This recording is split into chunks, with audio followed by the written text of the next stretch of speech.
We'll get started up in a second.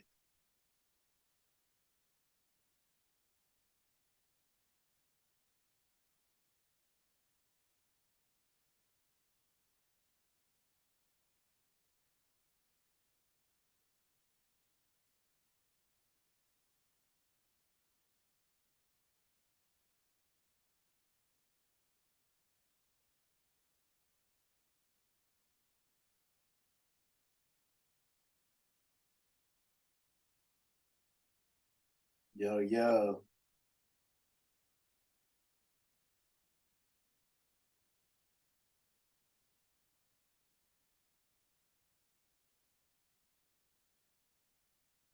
Oh no, they say it's gonna snow tomorrow.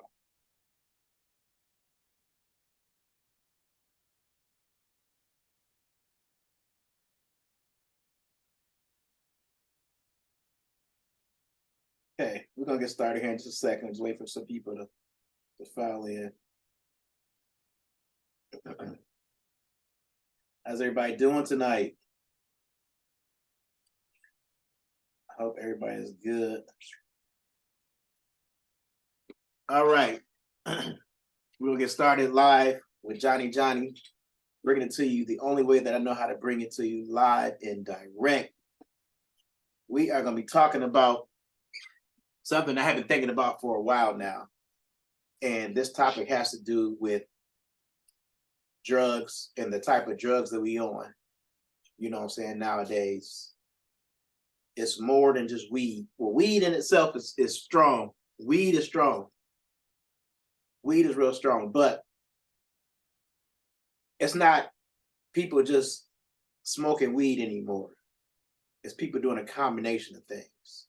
And I think you doing a combination of things definitely shakes your judgment. And in times where you may need to be sober to make the best judgment, you're not able to make that judgment because there are so many things going on in your head and in your body. Right.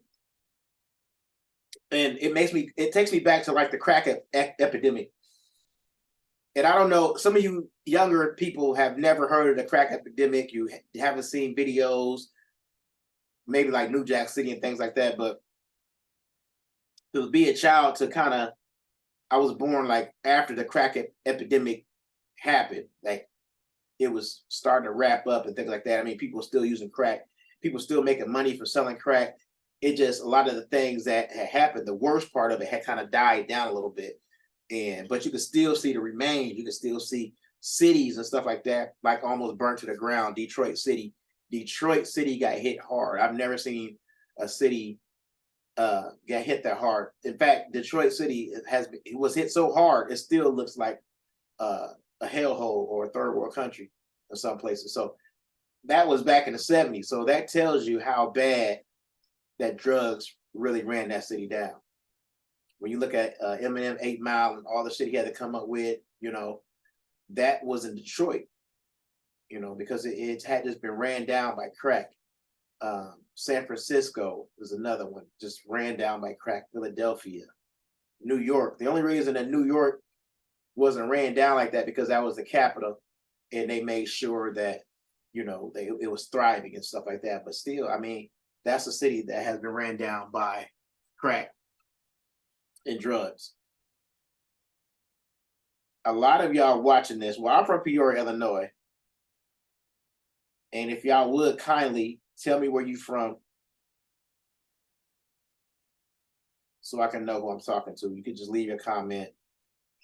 I'm gonna share this live real quick before we really get into it.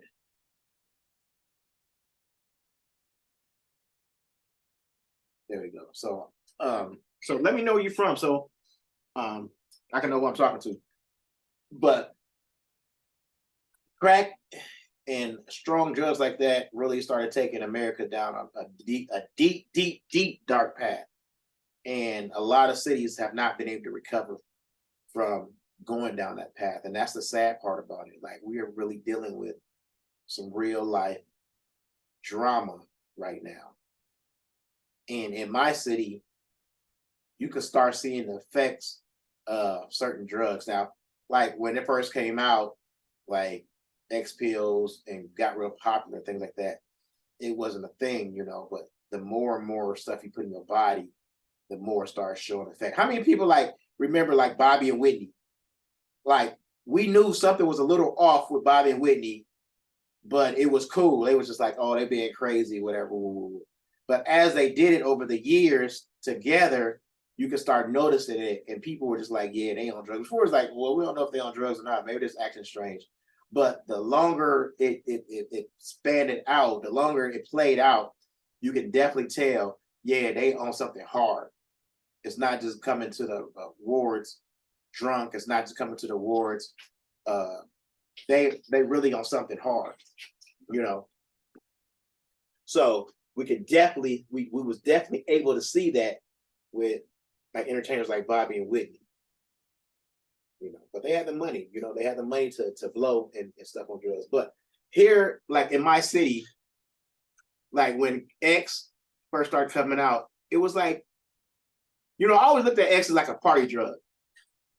And I'm harping on X right now because I think that's one of the major drugs that people are doing anymore. Like they smoke weed, they drink liquor, but they're incorporating X into their experience, you know. And I always thought X was like, it was like a cool drug, you know, party drug.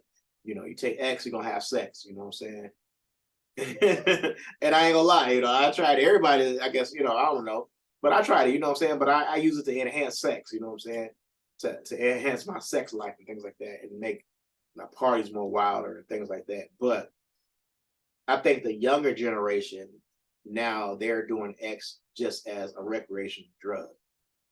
It's no longer just to enhance sex. It's like we're gonna go out kicking today, we'll get our liquor, we'll get our weed, and we'll get our pills, you know.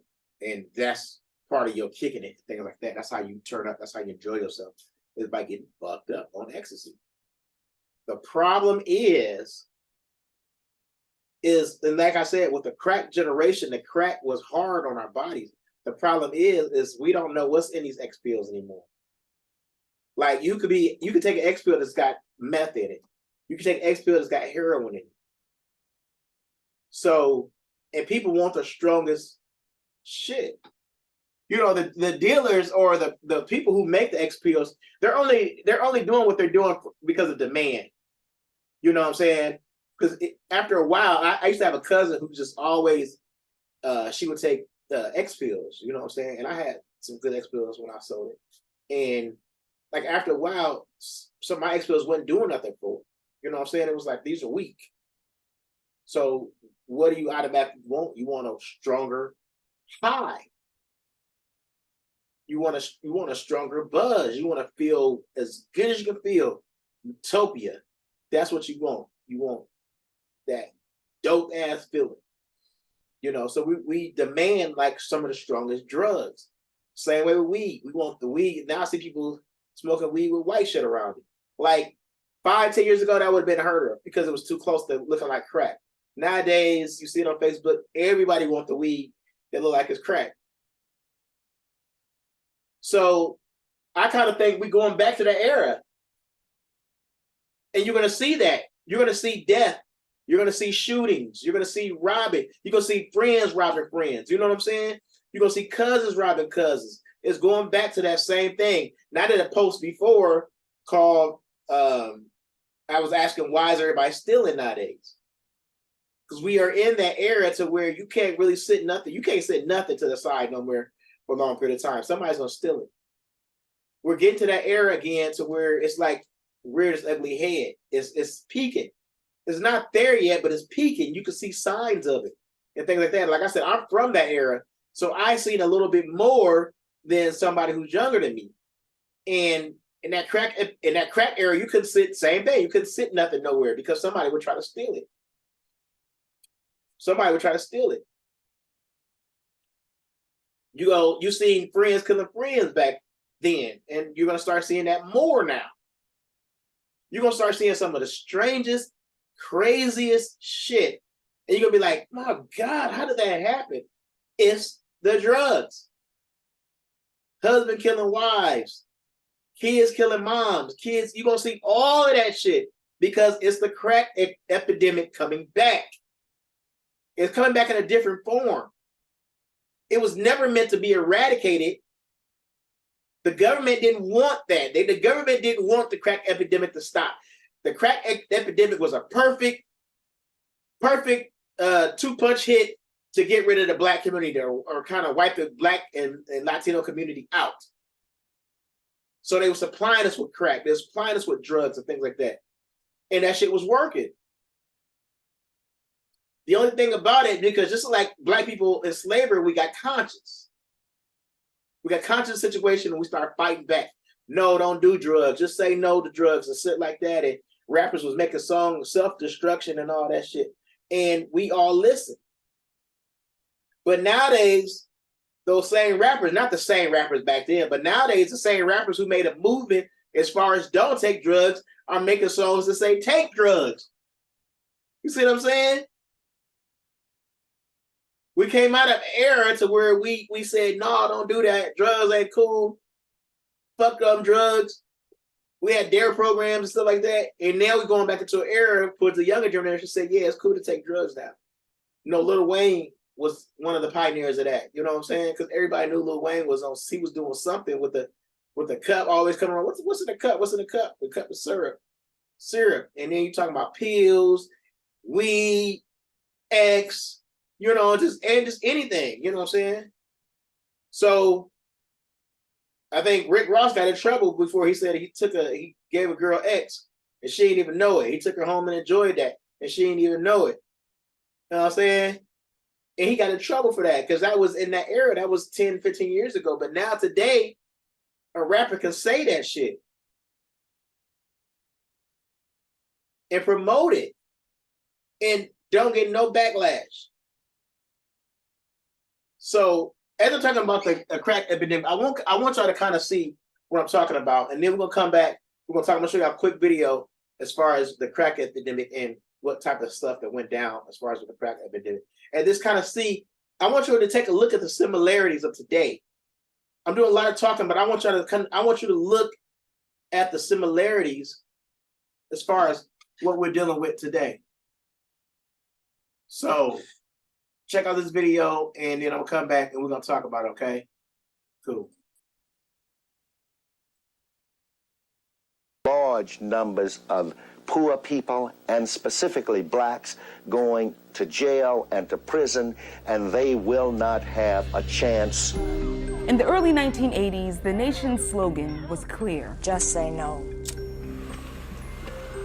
Crack now has spread to almost every American city. But what if I told you that there was more to the crack era than what the white mainstream news media let on? And that it went beyond Black and Latinx folks who simply needed to kick a drug habit. Today's baggage, how the war on drugs ravaged Black America. Once upon a time, in a not so far away and familiar place, the United States entered what became known as the crack era. During the early 1980s, a new drug somehow infiltrated low-income Black and brown communities, causing crime and chaos. It was called crack cocaine. The problem is crack cocaine. Crack cocaine may deny these black children a decent future. Well, it turns out that your uncle, who always talks about the man, was right. Well, sort of. While crack did absolutely ravage some Black and brown communities, it wasn't that simple. The United States government and agents of the state were corrupt and had a hand in creating this dark time in America's history. Misinformation about crack cocaine and its users flooded airwaves and proved to be just as dangerous as the substance itself. Decades after the crack era has come and gone, its impact lives on. But before we fall any deeper into this rabbit hole, let's take it back to the beginning of this war on drugs, which is often dubbed America's longest war in history. Please search warrant! The federal government first banned the recreational use of a substance, opium, in the early 1900s. Then came the Prohibition era, which focused on alcohol. Shortly after, the feds began to track and vilify people who struggled with addiction, especially if they were black. Fast forward to 1971, when Richard Nixon declared war. America's public enemy number one is drug abuse. 2 presidents later, Ronald Reagan not only carried on, but weaponized this anti-drug stance. Drugs are menacing our society. Though Reagan was the first president who promised to Make America great again. but rather he made things worse for low-income communities. In fact, at the time, the poverty rate grew faster in the first 3 years of Reagan's presidency than in any other time since the 1950s. Meanwhile, in another part of the world, the United States was funding an illegal war in Nicaragua, and drug smugglers were sending cocaine to the US on US planes. Somehow, the United States officials had no clue. Whether the United States actually loaded up the planes with cocaine, or whether they just kind of turned their backs, right, and let the planes take off and go to the United States and land, the United States knew that at the very least that cocaine was being flown in and just ignored it. Stanley Nelson is an award-winning documentary filmmaker, MacArthur genius, and director of Crack: Cocaine, Corruption, and Conspiracy. He says that this rampant poverty and international scandal, which caused cocaine to flood the United States, was the backdrop in which the crack era took off. The crack era seemed to come out of nowhere, somewhere in the early 80s. All of a sudden, everywhere in Harlem, people would be out on the street selling and using crack. Not only in Harlem, I remember, I was walking across 42nd Street and people were in doorways smoking crack. In his film, Nelson walks viewers through various phases of the crack epidemic. At first, we saw it in the African American Latinx communities. Then, we were like, oh my God, there's an epidemic.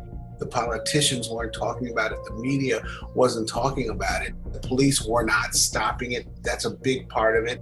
Some dirty cops took money from drug dealers, or they took drug money themselves. What would you steal?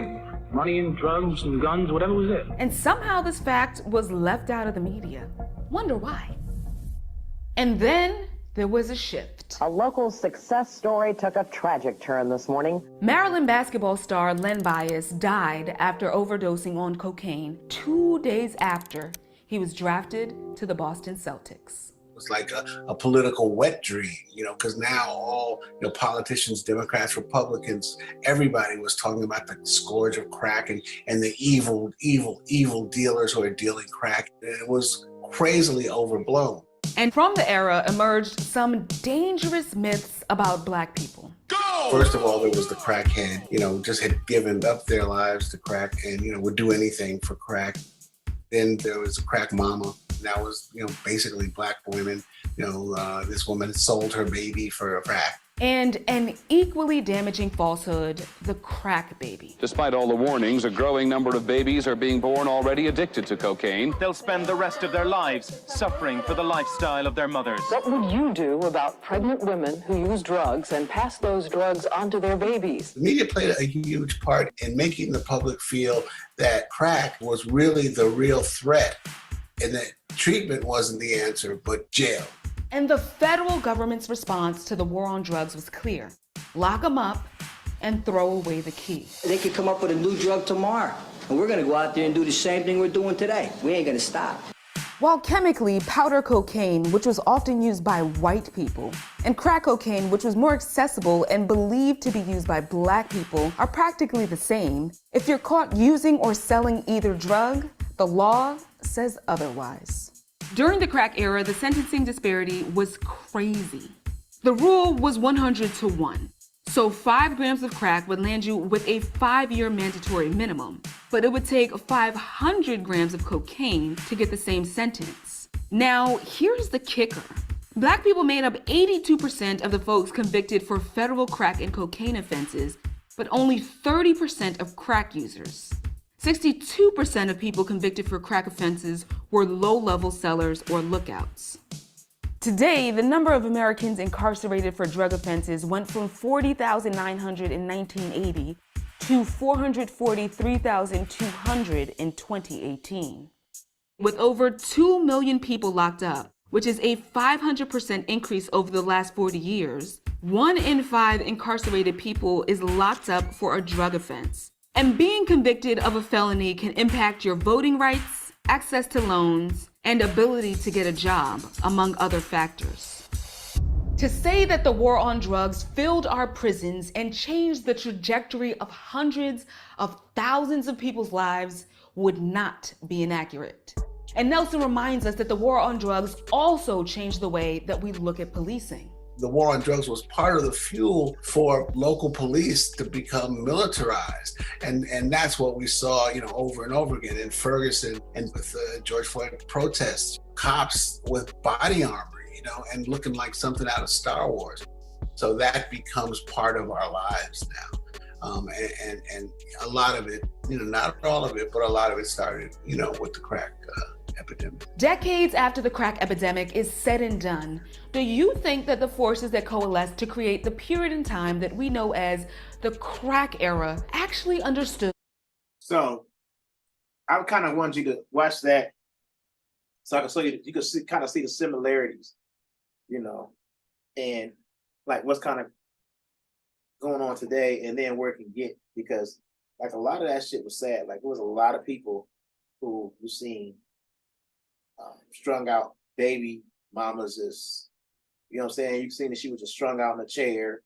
People were sitting there smoking in the street. You see that like now, like with weed.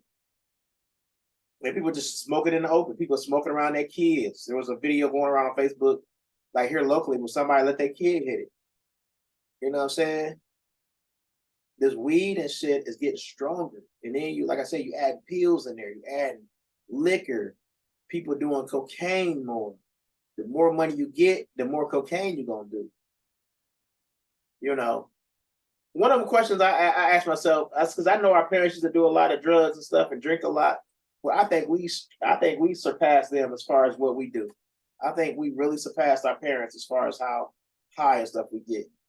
And that's crazy. That's insane to me. Like, because they used to do a lot, but I think we do a lot more. We do it every weekend, every day, just get fucked up. You know what I'm saying? That's our lifestyle. So we're going to watch this other video. It's about crack cocaine. And we're going to come back and talk about it a little bit more, okay? So check it out. And let me know what y'all think about these videos. If you like them, if you don't like them, let me know what you think. Because we definitely want to get more to you.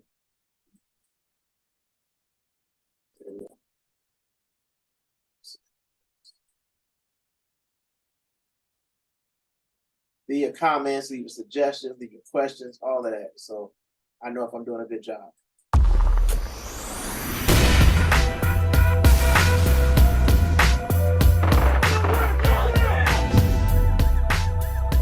This is the real story of how crack changed everything. My name is Aaron Williams. I'm a journalist from Compton, California. I've been researching the effects of the crack epidemic for over a decade. Crack is the processed version of the party drug cocaine in rock form. I did try it, and from that moment on, I was chasing the initial high. It goes directly to the pleasure center of your brain. There's just no escape from it once you're addicted. It was so profitable to sell crack. Everybody lost their minds. $1, $2, $3 more when a young baby mama and a daughter going broke. Baby Increased violence, gangs, riots. The Crips and the Bloods have swarmed eastward. The use of crack increasing quickly. Fearlessly setting up an open-air drug market. The reaction of mainstream America was, oh my God, we have to fix this immediately. They work every day to plot a new and better way to steal our children's lives. That was right around the time the Dare came out, the egg in the skillet. This is your brain on drugs. Danger of crack. Thousands of dollars in cash and firearms. Enough is enough. Trying to fix things without knowing how they got broken in the first place is a great way to break them worse. You had Ronald Reagan getting involved. Retribution must be swift and sure for those who decide to make a career of preying on the innocent. You have the militarized police. I've seen plenty of raids in my lifetime. If you ever seen the movie Straight Outta Compton, where the tank rams in the door. That was right around the corner from my house. I remember thinking, that's a house. People live there. If you were caught with rock cocaine, they were getting these sentences for 25 years. You've got to have mandatory laws. You've got to show people if you arrest them, we're going to keep them. Get her out of here. People are going in at 20 and coming out at 45. How are we supposed to build a community that way? You had this proxy war going on. A Senate investigative panel found that there were people associated with the CIA who were involved with drug trafficking. One of the motives was to raise money for the Contras in Nicaragua. Tonight, I can report to you that we've made much progress. It's almost hard to comprehend what might have been if not for this crack scourge that raced through Los Angeles and other major cities.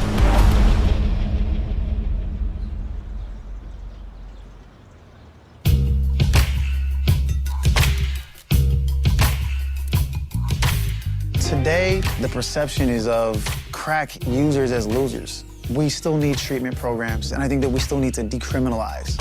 Our mayor, Asia Brown, has done such a tremendous job of bringing jobs and employment back to Compton. Crime rate has gone down. Things can and should and will get better, but we have to work for it.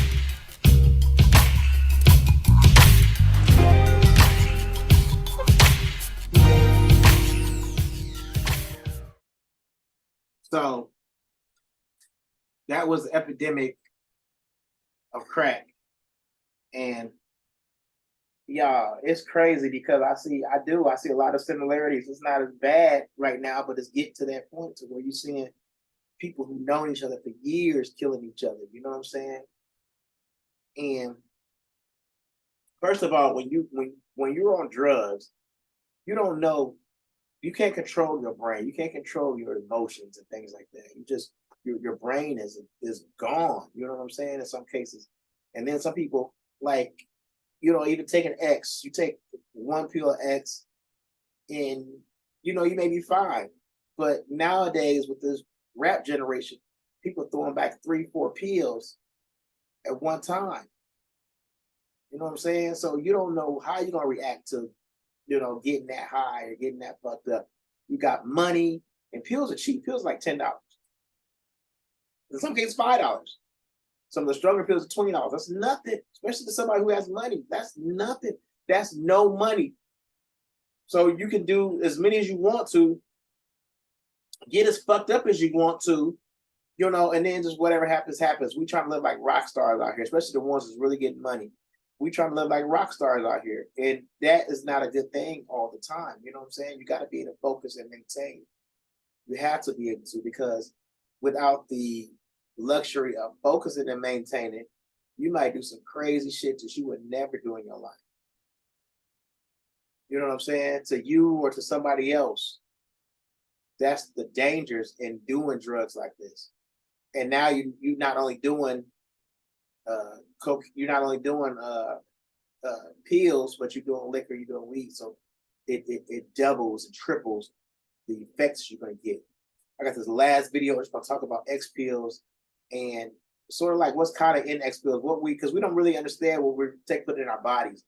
Like I heard it could be heroin, I heard it could be cocaine, I heard it could be just like a plethora of drugs to make it stronger for you. Even just take a little bit of heroin, you might be addicted. Like he said, when you take cocaine, well, no, what is it?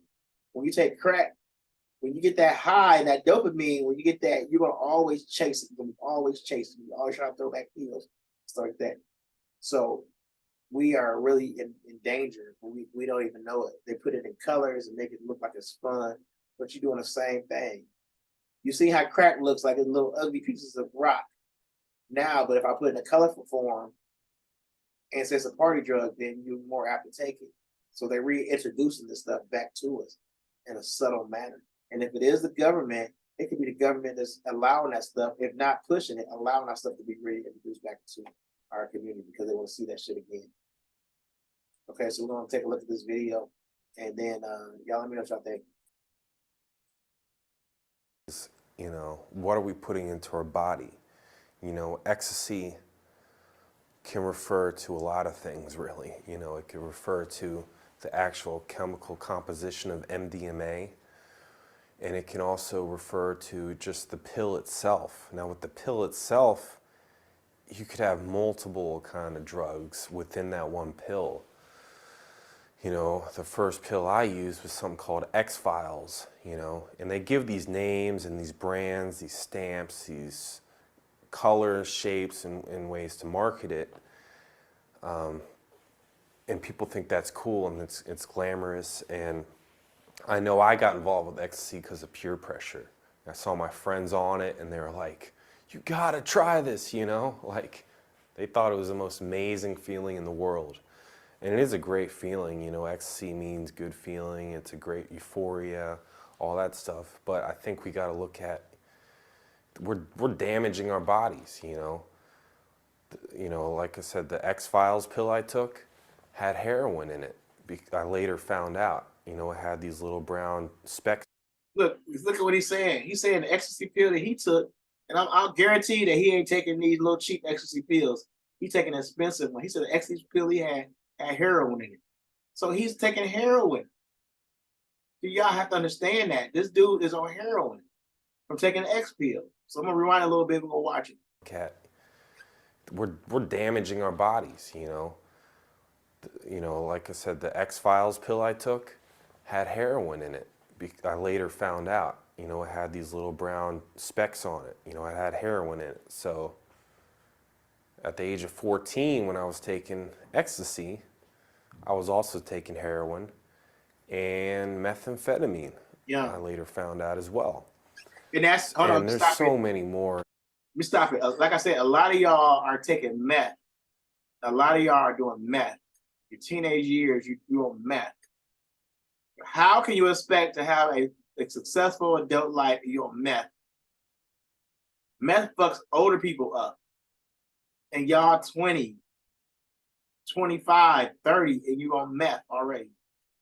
Rewind a little bit and see what he said. But check it out, y'all. Make sure y'all sharing this with other people.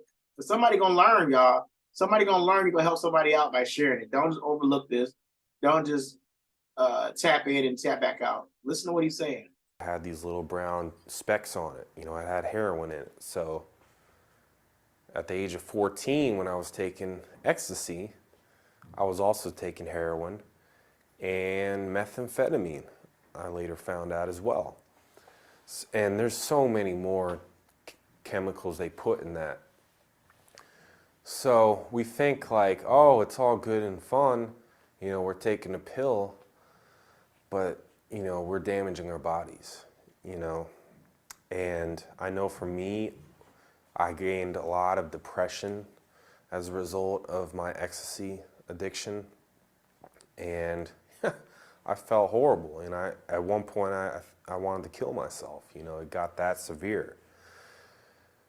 And I mean, there's ways to get through that. You know, there's 5-HTP, which is a supplement, which when you put it in your body, you know, you take the supplement, you can buy the GNC or pretty much any grocery store will have it, any pharmacy, and you take it and it balances your serotonin in your brain, which is what ecstasy destroys. And actually, I take it today because I deal with mild depression and I don't have health insurance at the time. So that's something I take, you know, which balances my serotonin levels.